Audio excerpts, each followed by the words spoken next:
Final destination, blood line. నాకు ఇలాంటి సినిమాలంటే చాలా ఇష్టం. అంటే ఈ క్రూయల్ యాస్పెక్ట్‌లో కాకుండా అంటే ఒక సినిమాటోగ్రఫీ లేకపోతే ఫిల్మోగ్రఫీ యాస్పెక్ట్‌లో చూసుకున్నప్పుడు నాకు హాలీవుడ్ ఫిల్మ్ మేకర్స్ ఇలాంటి సినిమాల్ని చాలా బాగా చిత్రీకరిస్తారేమో అనిపించింది. ఎందుకంటే నేను ఈ మధ్య కాలంలో ఏ సినిమాకి కూడా సినిమా మధ్యలో ఫోన్ చూసుకోకుండా లేను.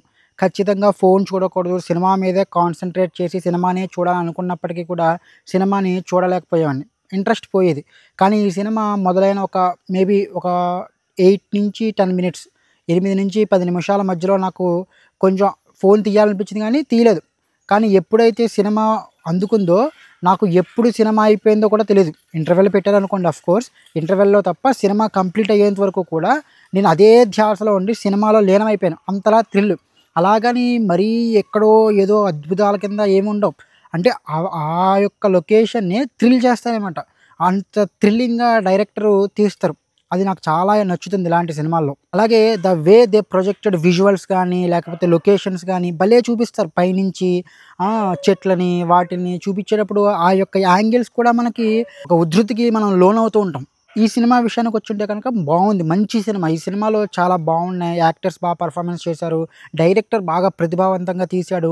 మిగతా సినిమాలతో అంటే మిగతా ఫైనల్ డెస్టినేషన్ సినిమాలతో పోల్చుకుంటే ఈ సినిమాలో ఒక ఎమోషనల్ కంటెంట్‌తో కూడుకున్న సినిమా ఉంది. అన్నిటికన్నా ముఖ్యం ఏంటంటే ఎంటర్‌టైన్ చేసింది.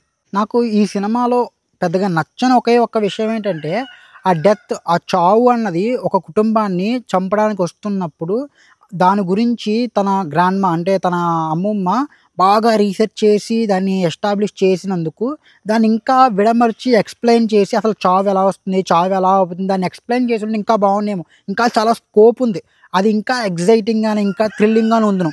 కానీ డైరెక్టర్ దాన్ని పెద్దగా ఎక్స్‌ప్లెయిన్ చేయకుండా, దాన్ని ఏమి చేయకుండా అప్పటికి థ్రిల్లింగ్ వస్తుంది గానీ, ఒకవేళ గానీ డైరెక్టరు అసలు చావు ఎలా వస్తుంది? దాన్ని ఎలా ఆపొచ్చు? దాన్ని ఎవరెవరు ఎలా ఆపారు? ఎందుకు ఆపగలిగారు? అన్నదాన్ని ఎక్స్‌ప్లెయిన్ చేసుంటే గనక అద్భుతమైన, బ్రహ్మాండమైన థ్రిల్ అవుద్ది చూసే ఆడియన్స్‌కి. ఏదైనా ఒక సినిమా ఒక మంచి సినిమా ఎప్పుడవుతుందంటే గానీ, మనకి టెక్నీషియన్‌లు గానీ, డైరెక్టర్ గానీ, ఆర్టిస్టులు గానీ ఇంక సినిమానికొచ్చామన్నది మనం మర్చిపోవాలి. అప్పుడది ఖచ్చితంగా మంచి సినిమా అని ఉద్దేశం. మనం విజువల్స్‌ని ఎక్కువ గమనించినా సరే, లేకపోతే ఆర్టిస్టుల పెర్ఫార్మెన్స్‌ని గమనించినా సరే, లేకపోతే కెమెరా యాంగిల్స్‌ని ఎక్కువ గమనిస్తున్నా సరే, మనకేంటంటే సినిమాలో లీనమవ్వకుండా అంటే కథలో లీనమైపోకుండా కేవలం ఆ బయట టెక్నికల్ యాస్పెక్ట్స్ లేదా డైరెక్షను, యాక్టర్ పెర్ఫార్మెన్సు వీటి మీద కాన్సంట్రేట్ చేస్తున్నామంటే అది సినిమా మంచి సినిమా కాదు. మనం వాటన్నిటికి అతీతంగా లీనమైపోవాలి సినిమాలో. ఆ కథలో లీనమైపోవాలి. అప్పుడది ఖచ్చితంగా మంచి సినిమా. నేను ఈ సినిమాలో ఖచ్చితంగా లీనమైపోయాను. అక్కడక్కడ నాకు తెలుస్తున్నప్పటికి కూడా చాలా సేపు వరకు నేను లీనమైపోయాను. కాబట్టి నా వరకు అయితే ఇది చాలా మంచి సినిమా.